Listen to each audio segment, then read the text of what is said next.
देह या मन का रिश्ता, एक प्रेम कहानी। रेवा ने प्रेम किया था और उसके बाद विवाह। अभी वो बिस्तर पर लेटी हुई अपने गर्भस्थ शिशु को प्यार से सहला रही थी, दुला रही थी। कुछ कुछ उनिंदी सी सपने में डूबी हुई, लेकिन वो खुश नहीं थी। मनोज जिस दिन शराब पीता है उस दिन घर देर से लौटता है। गाड़ी का दरवाजा बंद करने की आवाज़ और भारी गला सुनते ही रेवा समझ जाती है कि अब उपद्रव होने ही वाला है। नौकर दौड़कर उसे पकड़ता है और जूते उतारकर बिस्तर पर लिटा देता है, लेकिन मनोज सोता नहीं है। तोड़ फोड़ मचा देता है, अश्लील गालियां बकता और घर का माहौल नरकीय बना देता है। बीते 4 साढ़े 4 वर्षों में मनोज उसे लगातार अपमानित करता रहा और रेवा सहमी सहमी उसकी छाया बनी डोलती रही। रेवा असमंजस में थी कि अभी अभी पास ही में सोए मनोज को ये खुशखबरी सुनाए या नहीं। अगले ही पल वो मनोज से लिपट गई।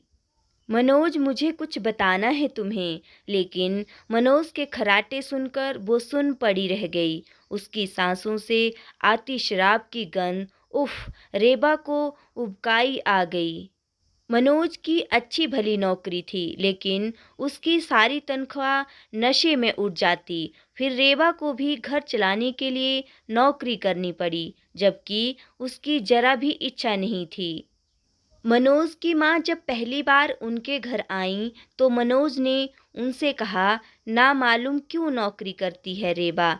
कितनी बार मना किया मैंने, तब भी नहीं सुनती। रेबा घृणा से कांप उठी। कितना झूठा है ये आदमी, कितना चंट। वो सोच रही थी कि ये कौन सा मनोज है जो उसका पति बना बैठा है। बीते बरसों में हर दिन एक अजनबी मनोज उसके सामने आ जाता है। इस अपरिचित अनजान को रेबा कहाँ पहचानती है। ये तो शराबी, लंपट, क्रूर और निर्दय मनोज है, जिसने पिछले ही दिनों नशे की झोंक में रेबा को धकेल दिया और बेड के कोने से लगकर रेबा के माथे से खून की धार बह निकली। तब भी मनोज को कोई फर्क नहीं पड़ा। कहाँ खो गया वो मनोज जिससे रेबा ने कभी प्यार किया था? किससे बांटे वो अपनी पीड़ा? उसे याद आई कृष्णा। जीवन की आपाधापी में कृष्णा पता नहीं कहाँ गुम हो गई, या शायद अपनी उलझनों में उलझी हुई रेबा को ही समय नहीं मिल सका उसे याद करने का। मनोज के साथ रहती रेबा को लगता मानो वो किसी मकड़ जाल में फंस कर रह गई।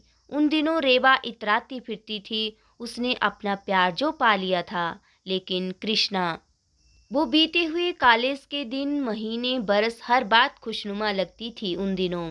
रेबा पढ़ने में तो अच्छी थी ही, साथ ही खूबसूरत इतनी कि लोग सोचते देवलोक से ये अप्सरा पृथ्वी पर क्यों आ गई। दूसरी तरफ कृष्णा, उसकी सहेली, वो ऐसी नहीं थी कि जिस पर नज़र पड़ जाए तो हटे ही नहीं, और ऐसी भी नहीं कि नज़र पड़ते ही फौरन हटा लेने को मन करे। रेवा ने उन दिनों मनोज की कामना की थी। उसने कृष्णा से कहा, मैं नहीं चाहती कि बरसों बाद इस ग्रीक देवता को मैं किताबों में ढूंढूं या सपनों में। ये तो रेवा को बाद में पता चला कि मनोज की गहरी और ठहरी दृष्टि सब तरफ से घूमकर रेवा पर ही आकर रुकती है।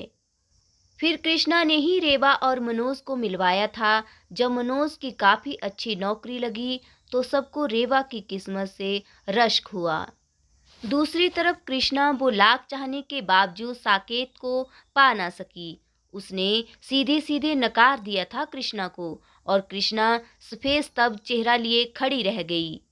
काफी देर बाद उसकी आंखों से आंसू बहने लगे, वो भी हिचकियों के साथ। इधर रेवा ने कोर्ट मैरिज की और उधर कृष्णा ने अपने माता पिता की पसंद के लड़के से शादी कर ली। मामूली कद, साधारण रूप रंग, लेकिन अच्छी नौकरी वाला सुयोग्य लड़का। शादी के समय कृष्णा उदास थी।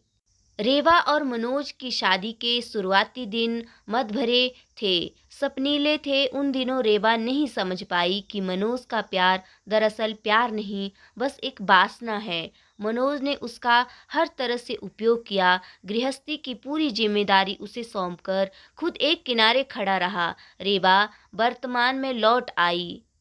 अचानक उसे मिचली आने लगी। वॉश बेसिन में भयानक उल्टियां करने के बाद वो पस्त सी लेट गई। गालों पर 2 बूंद आंसू लुढ़क पड़े। खिड़की के पार का आकाश उसे बिस्सा नीला दिखाई दिया। अगले ही दिन वो हॉस्पिटल में थी। रिसेप्शन पर फॉर्म भरने के बाद वो पलटी और सहसा ही देखा कि सामने कृष्णा थी। गर्भभार से स्थिल उसका शरीर, लेकिन साथ में उसका पति और 2 ढाई बरस की बिटिया। तब की अनाकर्षक कृष्णा के चेहरे पर आज एक अनोखा लावण्य छाया था। पत्नीत्व और मातृत्व का गौरव छिटका था उस पर। कितनी प्यारी दिख रही थी कृष्णा। अपनी डिलीवरी के लिए ही आई थी। वो रेबा देखते ही भांप गई। रेबा कितने समय बाद। सरप्राइज, कोई गुड न्यूज़। उसने रेबा के पेट पर हल्के से हाथ फेरा तो रेबा चौंक पड़ी। उसने हामी भरी, मुस्कुरा रही थी वो, एक नकली मुस्कान। बहुत कुछ कहना चाहती थी कृष्णा से, लेकिन ये समय, ये जगह उसके लिए सही नहीं थी। कैसी है तू? रेबा ने कृष्णा का हाथ थामते हुए पूछा। सब बढ़िया, देख तो रही है, कृष्णा खुशी खुशी कह रही थी। तेरा फ़ोन नंबर मिस हो गया था मुझसे, और मेरा नंबर भी तो बदल गया है। तू भी कैसे कॉल करती मुझे? वो एक बार फिर खिलखिलाई। उसका पति मुग्ध भाव से उसे देख रहा था। बच्ची को उसने अपनी सुरक्षित गोद में उठा लिया था। कृष्णा और रेबा ने अपने अपने फ़ोन नंबर एक्सचेंज किए और कृष्णा धीरे धीरे चलती हुए अपने रूम की तरफ बढ़ गई। रेबा का कमरा दूसरी मंजिल पर था। जब रेबा को होश आया तब भी उसकी आंखें पनीली थी। मद्रासी नर्स ने उसकी चादर सही की और कुर्सी पर बैठते हुए कहा, तुम्हारी फ्रेंड को बेटा हुआ है। रेबा के मन में एक फांस सी चुभी। अपने अजन्मे बच्चे के लिए उसकी आंखें भर आई। इस बच्चे के अंत के बाद उसे मनोज के कारावास से भी मुक्ति चाहिए होगी, वरना ये कारावास उसके लिए उम्र कैद साबित हो जाएगा। उसे फैसला करना ही होगा। रेबा को इस कठोर सच का एहसास बहुत समय बाद हो पाया कि मनोज को मात्र उसकी स्त्री देह से प्यार था, उससे नहीं। देह की धरा पर रोपे गए वासना के अंकुर को नष्ट करके उसने कोई पाप नहीं किया। रेबा ने प्रेम किया था और कृष्णा ने विवाह। आज विवाह जीत गया और प्रेम हार गया। एक समय था जब रेबा को कृष्णा से सहानुभूति हुई थी, और आज नहीं। कृष्णा के संपर्क में अब वो नहीं रह पाएगी। उसने अपने मोबाइल में कृष्णा का नंबर ब्लॉक कर दिया।